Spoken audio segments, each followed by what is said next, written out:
Fanatics. Welcome everyone back again. If you don't know what I'm doing, if you don't see, it's probably going to go right in line. You're probably going to see 32, then 31, so you can probably take a guess. I'm doing 31 teams in 31 days. Wow, 32 teams in 32 days. We are doing 31 right now. And it's basically just a countdown into the first game of the season. A big reason why I'm doing that is because I just want to talk about every team. I just really, really like football, and I want to talk about everybody. Actually, I really don't want to talk about everybody, but I can't just leave people out because they're not interesting. Every team has a little bit of interesting. But Yeah, first team was the Cardinals, and they just aren't very interesting.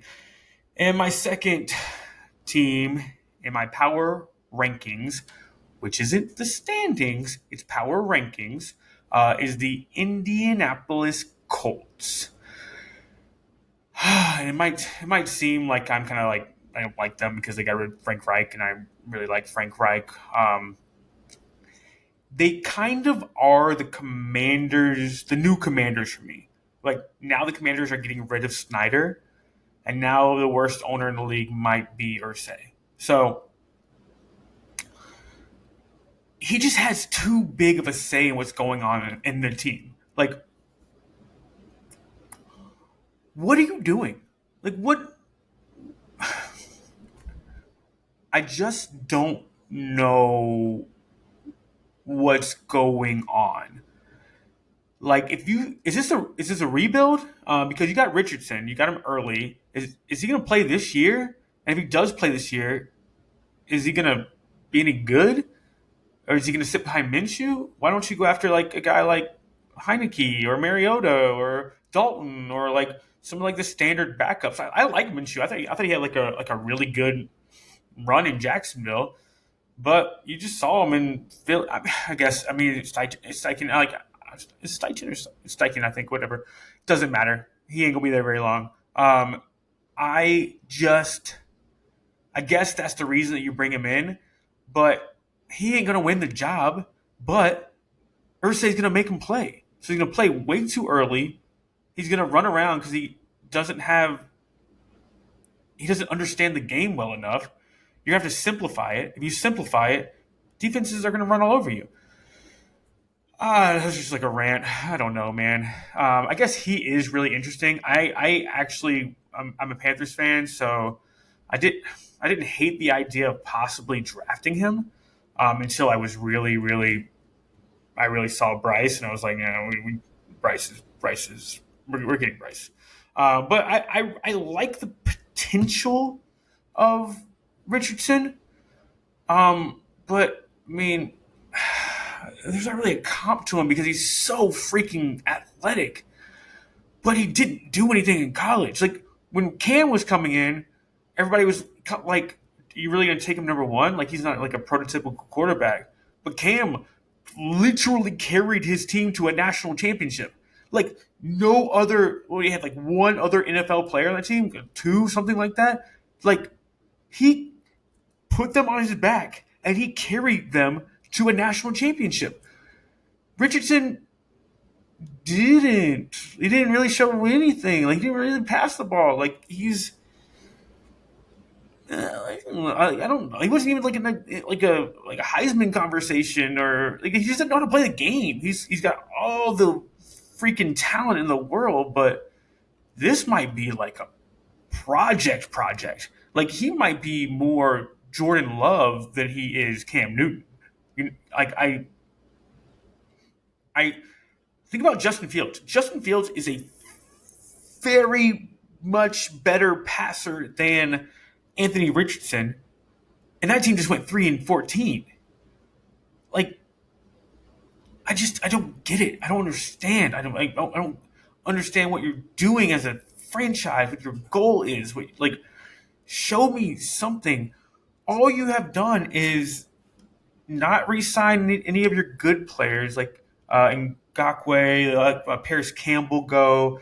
There's this whole Jonathan Taylor thing. Oh, by the way, I'm doing this early, so this will probably come out like 6 days from now. So if the Jonathan Taylor thing gets all worked out, just know that I'm doing it like ahead of time, and that's why I'm saying Jonathan Taylor.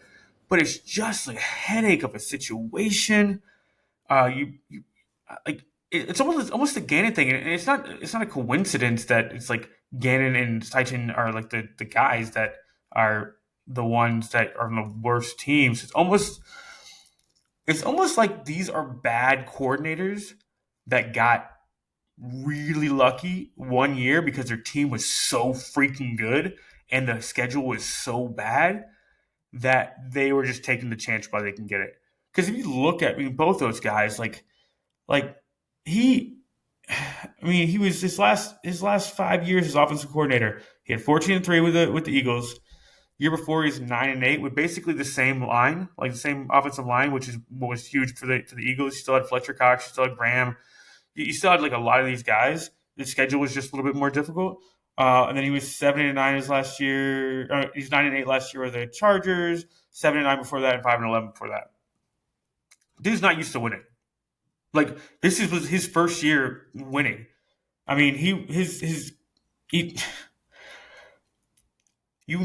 So let's just talk about Frank Wright, right? And I hate that I'm comparing the Panthers to this guy, but it's the easiest comparison I have. Frank Wright goes to a team, and he gets Evero, he gets Thomas Brown, he gets Jim Caldwell, he gets Josh McCown. Like he gets all these dudes, and I'm gonna say Steichen. I think that's what it is, and I probably should have learned how to pronounce it beforehand. I think it's Steichen. He gets Jim Bob Cooter, which was a little funny for we heard that, and he's a really funny name and like all that kind of stuff. But dude played with the Jags, the Jets, and the Lions. Those ain't good franchises. Like those aren't.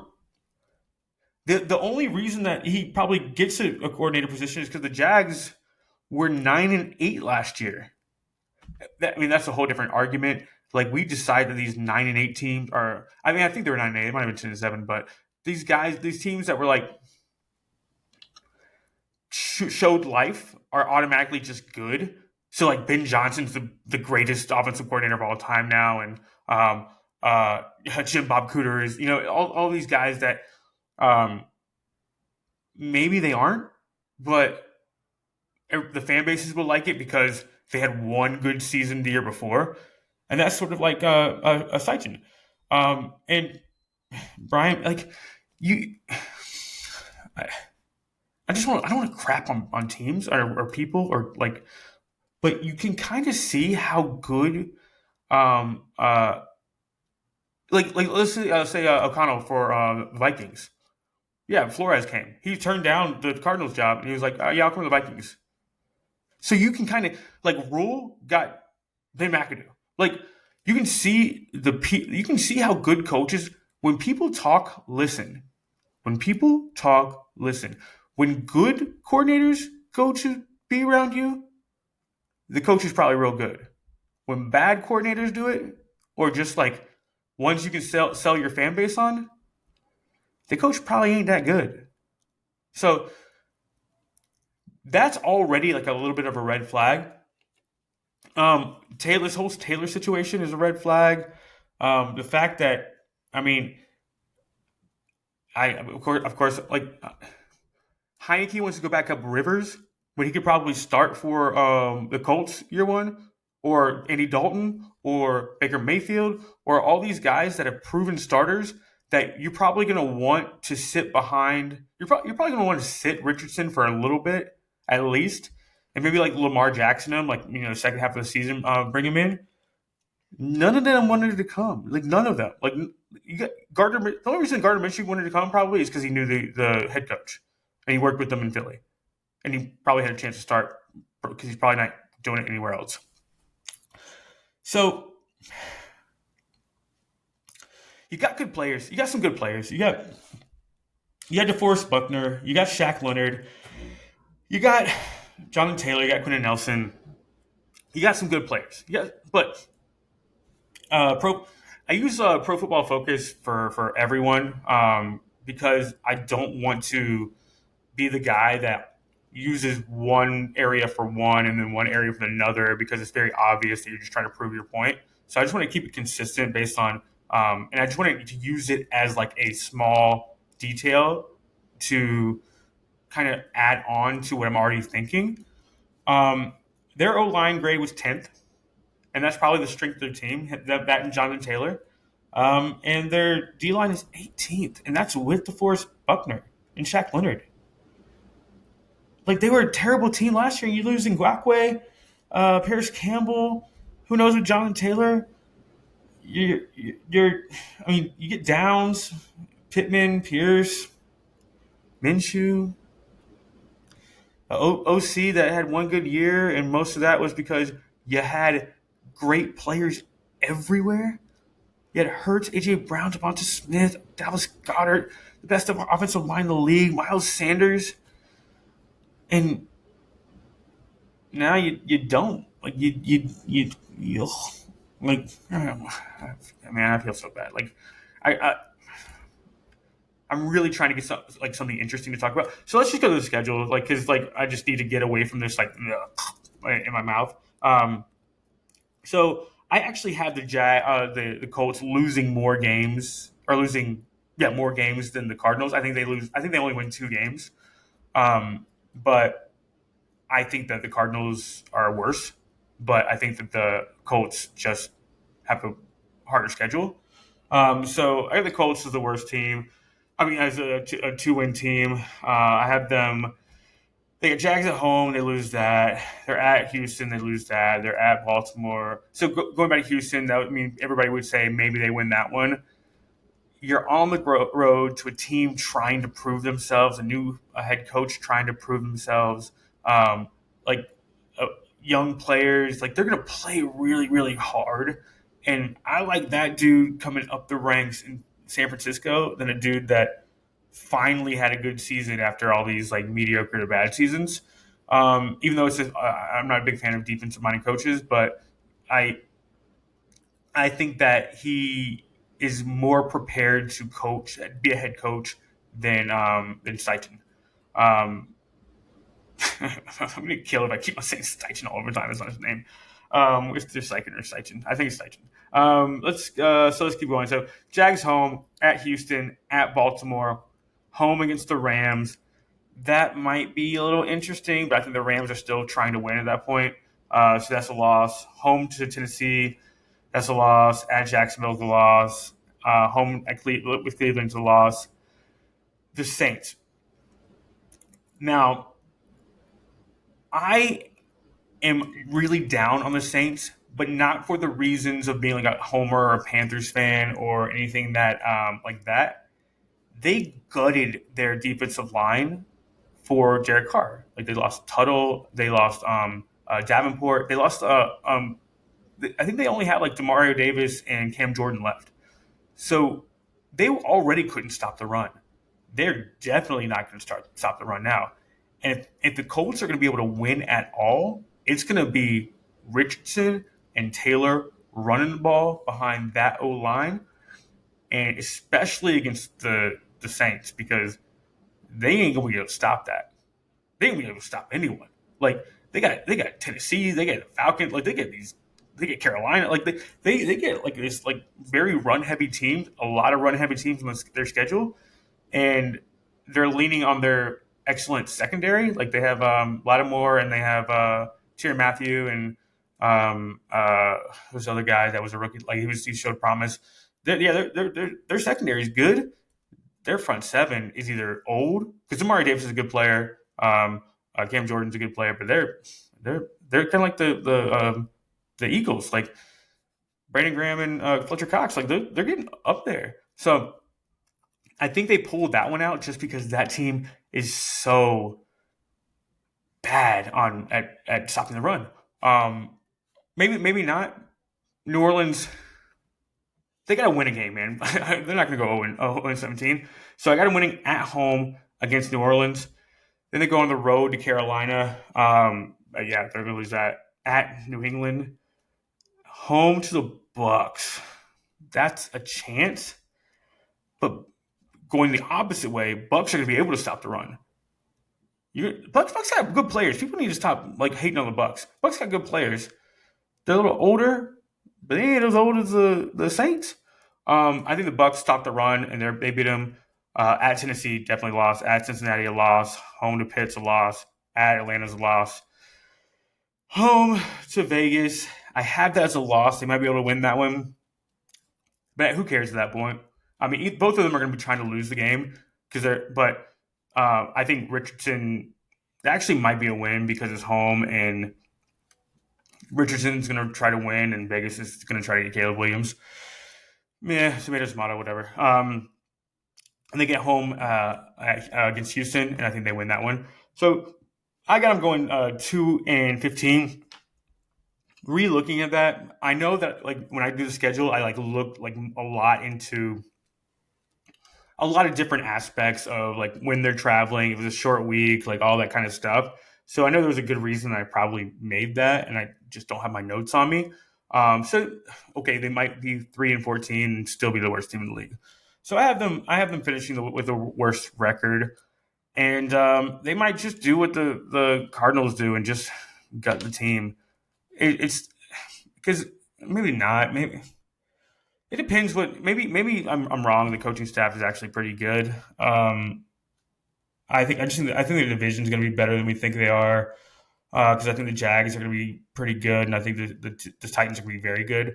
Um, yeah, I think Houston's trending this way, and I think the Colts are trending this way. I mean, they were one of the worst offensive teams in the league, and you lose Ngakwe. Like they're not going to be able to stop anyone, and they're not going to be able to like, yeah, maybe you got some good receive, maybe you got some not good receivers, but some fine receivers. But who's going to throw them the ball? Like, how extraordinary was the Eagles' offense? I mean, it was extraordinary, but it's extraordinary because they're receivers. They didn't do any like actions or like getting a running back out of the backfield, or they had just outstanding receivers and an outstanding tight end. Miles Sanders didn't catch any balls. Gainwell didn't catch any balls. Scott didn't catch any balls. Like they really were very dependent on, AJ Brown, go be great. Devonta Smith, go be great. Also, we have the best offensive line in the league. Let's just run at them, run at them, run at them, play action. Also, Jalen Hurts, pretty good. Um, I, I with these first two teams, I like really tried to find areas where I thought maybe there's something there. I just don't. I don't see it at all. I don't see it in the schedule. The schedule's tough. They get the AFC North, and I think that's the best division in football. I it, it's the same. I mean, these first two teams are just gonna be really kind of just dull. I think Ursay just has too much to say about it. It's you're a bad team, and you you trade you basically just trade Reich for a guy that his last before last year his last five stops as OC 5-11, 7-9, 9-8, 9-8 versus Reich who was uh, 11-6, 11-6, 10-5, 7 three of the four winning seasons. Like Ursay, just get out of the way, man. Get out of the way. It's just the Colts are they're trending towards like Lion. I know not Lions now, but like Lions, Browns, like that. Actually, Commanders are really good comp. What Commanders have been in the past like 5 years with Snyder. Like that's kind of like what the Colts are kind of becoming. And these poor Eagles coordinators, man, I think that they just did it because they haven't been winning, and I think that they just tried to find a good, like I don't think they even thought they would like maybe ever be head coaches, and they just took a chance, and I think they're just going to really bad situations. So, I mean, that's what I got to say to the Colts. I'm, I'm, I'm sorry I don't have anything more, and I don't even know if I have any Colts fan friends that will get mad about it. I think everybody's like kind of on the same page. They're just kind of, I mean, I don't know. I don't know. But yeah, thanks for listening. I will come back with 30 tomorrow. And I guess it's gonna be tomorrow. I don't know. I assume that I'm gonna be diligent about putting them out every day. But in theory, I'll have it out tomorrow. So thanks for listening. And I will see you next time.